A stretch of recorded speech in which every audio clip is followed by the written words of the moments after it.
Hi, my name is Nick Schrett. We're here at Concord Auto Spa, and I'm going to show you how to polish a chrome rim. Basically, you start it off with cleaning the rim first.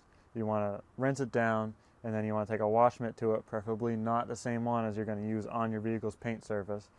Just go over every spoke, the middle, everything, and then you're going to want to rinse that down and dry it once you're done that.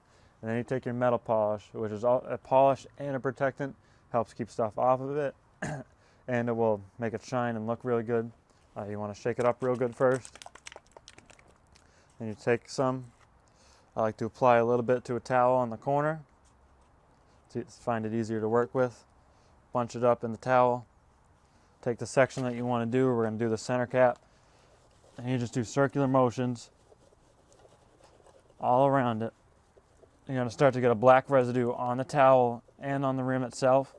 That just tells you that it is cleaning it, it is polishing it, and it is protecting it, all three in one.